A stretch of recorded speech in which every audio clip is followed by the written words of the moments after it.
اللہ رب العالمین جس کو مارنا چاہے اسے کوئی بچا سکتا نہیں ہے، اور جسے اللہ رب العالمین بچانا چاہے اسے کوئی مار سکتا نہیں ہے۔ کریم آقا علیہ الصلوۃ والسلام ارشاد فرماتے ہیں کہ موت مومن کے لیے تحفہ ہے۔ ڈرنا کرونا وائرس سے نہیں، اللہ سے ڈرو۔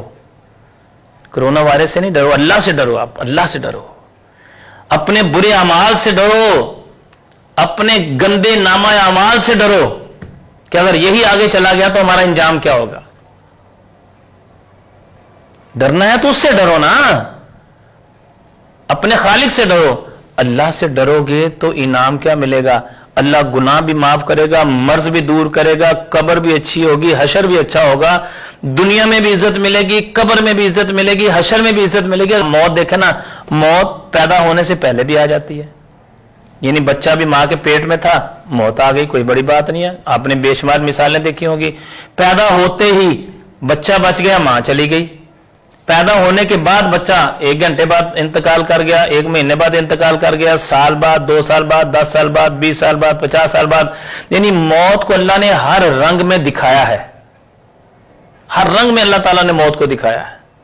پیدا ہونے سے پہلے بھی موت آ سکتی ہے، پیدا ہونے کے بعد بھی آ سکتی ہے، بچپن میں بھی آ سکتی ہے، جوانی میں بھی آ سکتی ہے، بڑھاپے میں بھی آ سکتی ہے۔ موت کا کسی قسم کا ٹائم سے، یعنی کہ پہلے بڑا آیا تھا نا، پہلے بڑا ہی جائے گا، اس کے بعد اسے چھوٹا آیا تو پھر چھوٹا جائے گا۔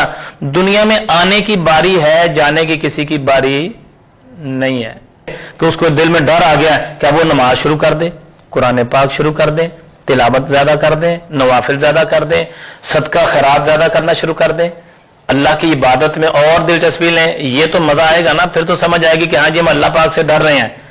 تو میرے بھائیوں، اگر اس وائرس سے ڈرنا ہے، کرونا وائرس سے ڈرنا ہے، اور اسے ڈر کے نماز نہیں پڑھنی، قرآن نہیں پڑھنا، تو یاد رکھو پھر انجام اچھا نہیں ہوگا۔ کرونا وائرس سے پھر کیوں ڈر رہا ہے؟ اگر تجھے الحمدللہ نہیں آتی، تجھے قرآن پڑھنا نہیں آتا، میرے بھائی، تجھے اللہ کی عبادت میں تیرا دل نہیں لگتا، تو اس بات پہ ڈرنا چاہیے۔ تیرا قرآن پڑھنے کو جی نہیں چاہتا، اس بات پہ ڈرنا چاہیے، کرونا وائرس سے نہیں ڈرنا چاہیے۔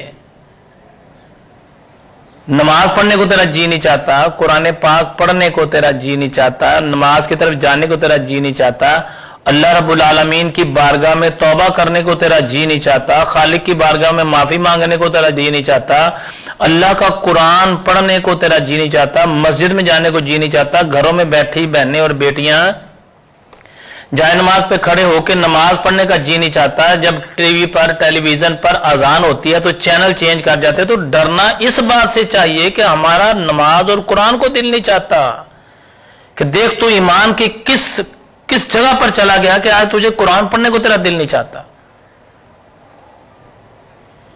سوچ تو صحیح، تو ایمان کے کس درجے پر ہے؟ ڈرنا تو اس بات سے چاہیے، تو کرونا وائرس سے ڈر رہا ہے۔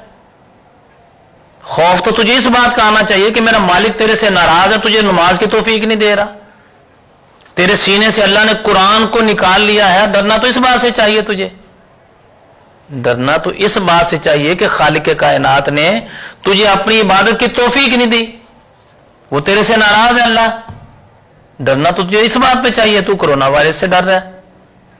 میرے بھائیوں، ایک بات کو ذہن میں رکھو، مزہ تو تب ہے نا کرونا وائرس سے ڈرنا، تو یہ ہے کہ سود لینے والا سود لینا چھوڑ دے، سود دینے والا لینے والا دونوں چھوڑ دیں، رشوت لینے اور دینے والا چھوڑیں، یہ ہے نا ڈر۔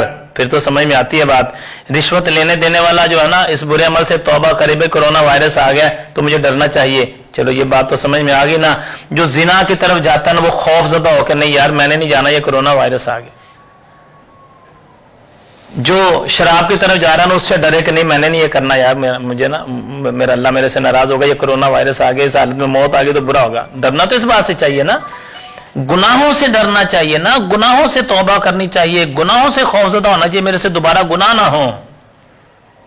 کرونا وائرس سے ڈرنے کا فائدہ تو یہ ہے نا کہ برے عمل چھوڑ کے اچھے عمل کی طرف لگ جائے۔